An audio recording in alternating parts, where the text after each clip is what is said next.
Call of Duty has come a long way since its World War II days. What was once a single-player focused, PC-only shooter is now one of the biggest franchises in entertainment history, and one of the most popular online games, well, ever.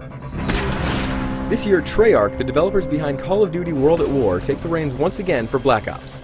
Treyarch made some interesting decisions with this game, so let's now cut through the hype and see how it all turned out.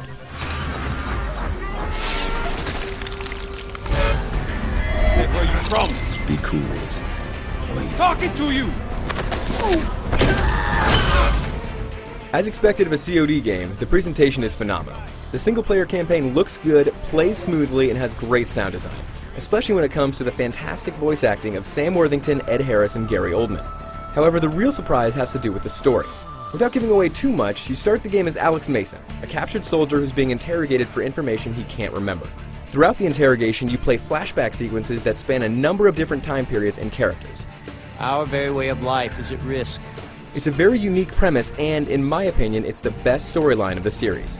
However, not everything is as polished as it could be. Although pretty rare, I did encounter one game-ending bug and some graphical glitches. On the plus side, Black Ops' new theater mode is great.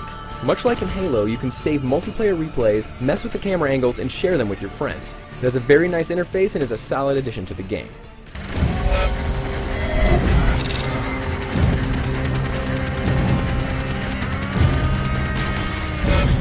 There's a ton of content in Black Ops, so let's start with the single player. I already mentioned that the story is very innovative, but when it comes to gameplay, not so much.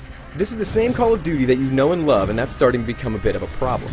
Both enemies and comrades are still pretty dumb. They don't really react to situations well and often just stand around when their friends are getting capped. However, the biggest problem is that this game feels like a Michael Bay movie on steroids, or Season 6 of 24 if you know it. People are yelling and screaming at you continuously, things constantly explode, and it just becomes a little numbing after a while. I love crazy destruction as much as the next guy, but non-stop action can be a little tedious when it's constantly being slammed into your head. Of course, a lot of Call of Duty fans don't care about the single player at all. They go straight to the multiplayer. Black Ops multiplayer is just as robust as past games. There are a ton of modes, it looks great, and the maps are varied and fun. The new kill streaks are also good, even if the RC car is a bit too powerful. However, there's also a big change that people will either love or hate: COD points. In Modern Warfare, players unlocked weapons, equipment, perks, and modes by gaining levels. Gaining levels in Black Ops still unlocks different modes, but all the other stuff must be bought with those points. This changes the game drastically. Leveling is no longer as important as before, and you have to be much more careful with the equipment you buy. There are no refunds. Once you get something, you are committed to it. Thankfully, you earn COD points in a few different ways. Any level you gain gives you points, and there's a new contract system that awards points for completing certain goals. However, if you want a ton of points, wager matches are where it's at. Do well and get a massive amount of points. Do poorly and you may lose a ton. While this is very fun and there are a lot of different gambling options, they could have expanded this even more. Moving on, combat training is another new mode where you can play multiplayer modes offline with computer-controlled bots. It's nice that they added this, even though I wish you could customize the tendencies for each individual bot.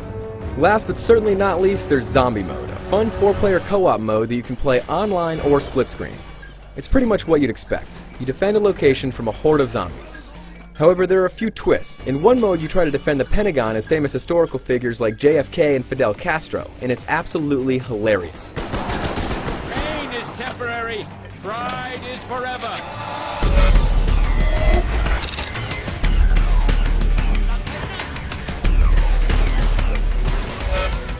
Call of Duty Black Ops is a massive game. However, for all the content it has, the game also feels a little too familiar for its own good. Black Ops' story is great, but the pacing is exhausting. The multiplayer does some awesome new things, but overall it's very similar to past games. Nonetheless, even if it doesn't push the series forward all that much, there is still a ton of fun to be had. Call of Duty fans should definitely take a look. For more on Black Ops, shoot on over to IGN.com.